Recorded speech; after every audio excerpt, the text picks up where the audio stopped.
Hello again, this is Gabriel Aruda, Speaker Director for Freedom Health Ministries, and we're here talking about the top 3 autoimmune toxins found probably in your kitchen. Coming in at number 2, toxin number 2 is cleaning and food chemicals. Cleaning and food chemicals. Now that sounds pretty general, right? So what kind of chemicals are we talking about here? There are specific chemicals out there which have been proven by research to have a strong link to causing autoimmune diseases. And if you have an autoimmune disease, that's something that you ought to know about. Now, this is also interesting because this also ties in to helping explain why do women get more autoimmune diseases than men. We're going to explain that in this section as well. We're going to dig into that a little bit. But first, let's get into these chemicals. So what are these chemicals that have been shown to induce autoimmune diseases? The first group that we're going to deal with is cleaning chemicals, and we're going to talk about organic solvents. Studies have found a strong relationship with autoimmune diseases and this class of chemicals, organic solvents. Now look at the research. I found this in the research. This is from a study called Organic Solvents as a Risk Factor for Autoimmune Diseases. It says this: we found a significant association between OS, organic solvents, exposure, and the increased risk of developing an autoimmune trait. Also, our results indicate that organic solvent exposure is a risk for developing autoimmune diseases. Concerning MS, that's multiple sclerosis, when an independent analysis was done for each disease, MS shows a significant association with OS, organic solvents exposure. So what are they saying? These organic solvents, exposure to them shows a link of exposure to these toxic chemicals with developing an autoimmune trait, specifically multiple sclerosis. So I thought that was interesting. So what exactly are these organic solvents? We want to know what these are to avoid them, right? Well, these are typically substances that are used for dissolving things and for cleaning things. And they're commonly found, here's the sources, commonly found in polishes, waxes, spot removers, rug cleaners, glues, degreasers, personal care products, we're going to get into those, nail polish remover, and all-purpose household cleaners. And the idea is that regularly breathing, regularly coming in contact, getting this stuff on your skin is a serious risk factor for developing, and by virtue of the association, perpetuating also autoimmune diseases, a risk for developing and a risk for perpetuating autoimmune diseases. And so let me just show you an exact list of what these chemicals actually are. Let me put a list up. Now you see all the crazy complicated names. You're probably not going to memorize all these names so that you can look out for them when you're reading labels. So a good rule of thumb is just start looking for natural cleaning products. Read the label, and the idea is that the fewer the crazy looking words on the label, the better. The fewer the crazy looking words on the label, the better.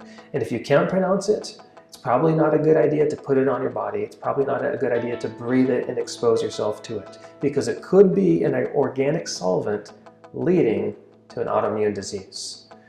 So what about food chemicals? Let's talk about chemicals in our food now that induce autoimmunity.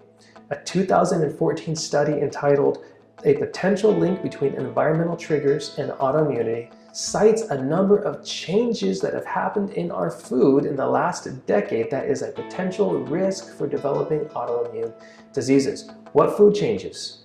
Let me quote it. This is exactly what it says. New breeds of food plants and food animals, genetic modifications, chemical ingredients, flavors, and preservatives. So what this study is saying is that many of these new food chemicals is a risk for autoimmune diseases. There is one chemical in particular that we need to be mindful of, and that is the chemical TMPD, also called pristine. And it's associated with causing abnormal immune functions in humans. Hello, what is that? That's autoimmune disease, an abnormal immune function. It also causes lupus-like symptoms in mice. It causes these little mice to develop arthritis, produce chronic inflammatory response in their liver, their spleen, and their lymph nodes. Sound good? Absolutely not. And scientists believe that TMPD may be involved in the development of rheumatoid arthritis, Sjogren's syndrome, and hepatitis C. And so this TMPD is a chemical that we absolutely need to look out for because it's something that has been shown already to be involved in the development of an autoimmune disease. So where's this chemical found? We need to avoid it, right? Thankfully, the research tells us where we can expect to find this chemical. It goes on to say, TMPD is a common constituent of mineral oil and is found in a number of processed foods made for human consumption. Wow, did you hear that? I mean, we could be eating this stuff. If you're not reading labels, you could be ingesting this directly, actually paying money to directly cause or contribute to developing an autoimmune disease or perpetuating it if you already have one. So be a label reader, keep your eyes peeled for this stuff, otherwise you might end up paying for your autoimmune disease. Now let's discuss why women tend to get autoimmunity more than men. It's an absolute fact. More than 75% of autoimmune patients are women. As a matter of fact, 90% of thyroid patients are women, and 90% of lupus patients are women.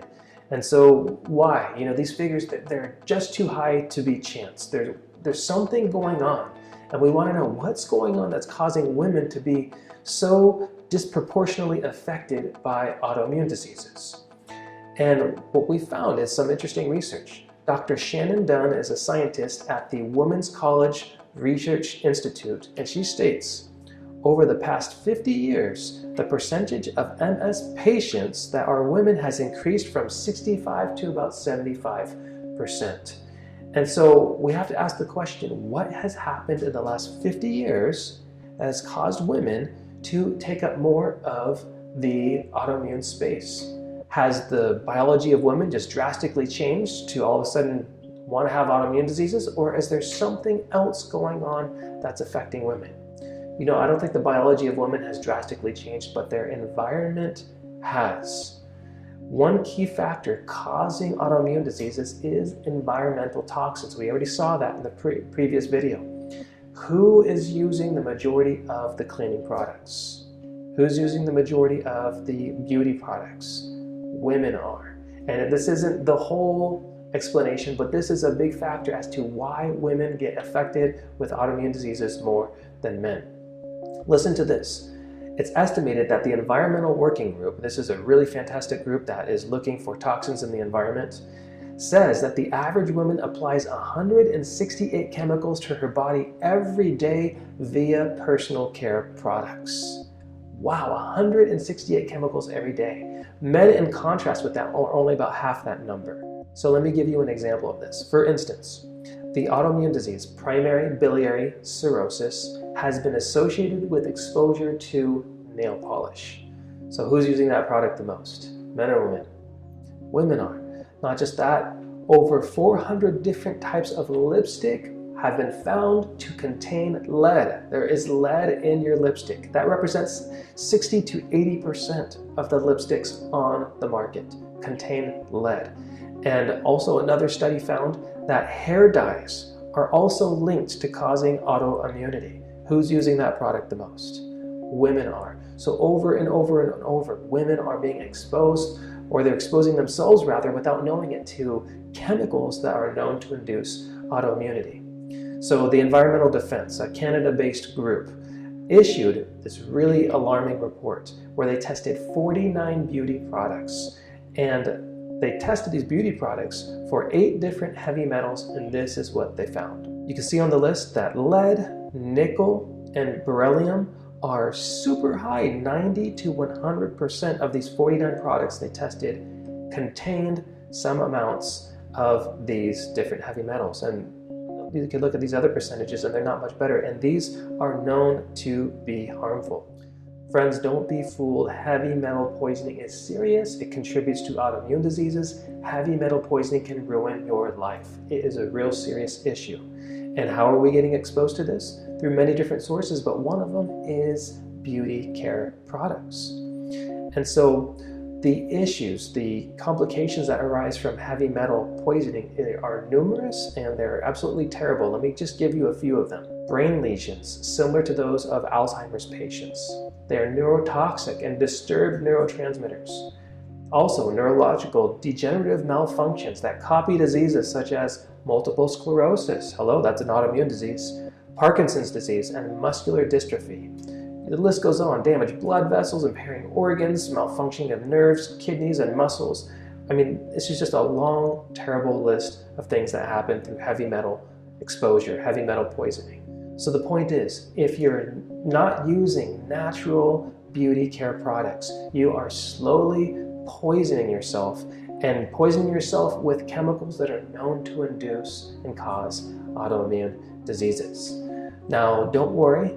The good news is that there are companies out there that are putting out natural beauty products that are on the market. And the idea is that the more of these that people buy, the more of them that are going to be out there, the more market there will be for those things.